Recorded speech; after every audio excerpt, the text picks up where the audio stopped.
guys, my name's Courtney and welcome back to my channel. Today I thought I would do a little bit of a different video, and it is the flight attendant tag. I saw someone else do this video on their YouTube channel and I thought that I would give it a go, because generally when you mention to people that you're a flight attendant, people are interested and have a lot of questions. Question number one is, where are you based? This is a tricky question for me because technically I'm based in Townsville, but I live in Brisbane. I'm currently trying to get a transfer to Brisbane. I'm on maternity leave, so technically I'm not flying at the moment, but I am trying to get a transfer back to Brisbane so that when I go back to work, or if I go back to work in the future, I can do it from Brisbane because that's where I live. Question two is, what is your favorite layover city? We mostly do domestic flying. We do international flying, but mostly it's domestic. And I would have to say that my favorite layover city that I have experienced is Darwin. I love Darwin. I don't know if I'd like to live there, but visiting there is just so much fun. It's such a laid-back culture and everybody's out drinking at the pub every single night, so no matter what night you go on an overnight, you can head down the street to the local pub and there's just fun people there. It's a really great atmosphere. Question three is, how long have you been a flight attendant? I have been a flight attendant for 6 years. One of those years have been maternity leave, so technically I've been flying for 5, but I've held this job for 6 years. Number four is, what is your biggest pet peeve as a flight attendant? Mine is probably different to a lot of other flight attendants, but my biggest pet peeve is when I've just done a PA announcement telling everybody where the bathrooms are, and you know, once you take off, that PA that you hear while everybody's trying to listen to their music and you're just like, shut up. That PA, we tell you where the toilets are in that PA. And my biggest pet peeve is when people come up the front of our aircraft where our galleys are looking for the toilet, when we specifically told them that the toilets are down the back of our aircraft. So it's okay like the first couple of people, but when you're 10 people in and you're like, the toilets are down the back, that is my biggest pet peeve. Question five is, what is your favorite thing about being a flight attendant? Obviously the traveling is pretty fun, but my favorite thing is the social aspect of being a flight attendant.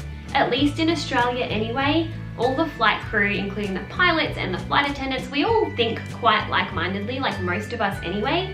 So going out on layovers or overnights and catching up with crew and chatting and having some drinks, I really enjoy the social aspect of being a flight attendant. Question six is, what did you do before becoming a flight attendant? I worked on the ground at the airport as check-in, so I was the person who checked you in for your flight or boarded you onto the aircraft. I did that for 1 year before becoming a flight attendant. Question seven is, what made you want to become a flight attendant? My love of flying started at a very young age. My parents separated when I was young, and every now and then we would go visit my mother wherever she lived, which changed a lot.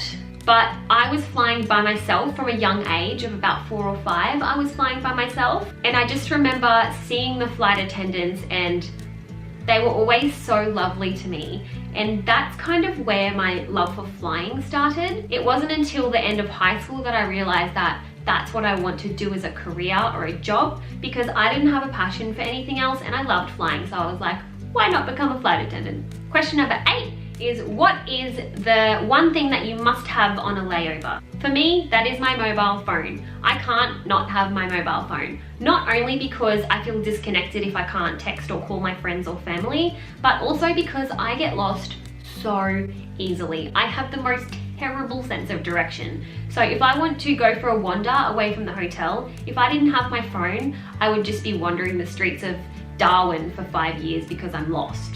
If I have my phone, I can use my maps and kind of like find my way back to the hotel. So yes, I need my phone. That's a necessity for me. Question number 9 is, what has been the most challenging thing about being a flight attendant? This question is going to be different depending on which airline you work for, but based on the airline that I work for, the most challenging thing for me has been trying to balance a social life and work and family and like everything that comes with life. When I first began flying, we were only getting 6 days off a month, and they were generally on the weekend. So booking doctor's appointments or anything like that was just impossible because we only got 6 days off a month, and generally on the weekends, specialists and a lot of doctors aren't open. I really struggled with balancing that, but also with the family side of things. A lot of friends and family that aren't in the industry of aviation don't really understand the unpredictable hours that come with being a flight attendant or even just anyone in the industry. There were days where our aircraft would break down and I just wouldn't come home, and so plans were cancelled with friends and family, and people didn't really understand. I lost quite a lot of friends that weren't in the industry because it seemed like I was blowing them off all the time, but in reality my job was just getting in the way of my plans. So I'd say that's probably the hardest thing about being a flight attendant. Question number 10. What is the best advice that you can give to a newly hired or aspiring flight attendant? That advice would probably be, don't expect your training to be a piece of cake.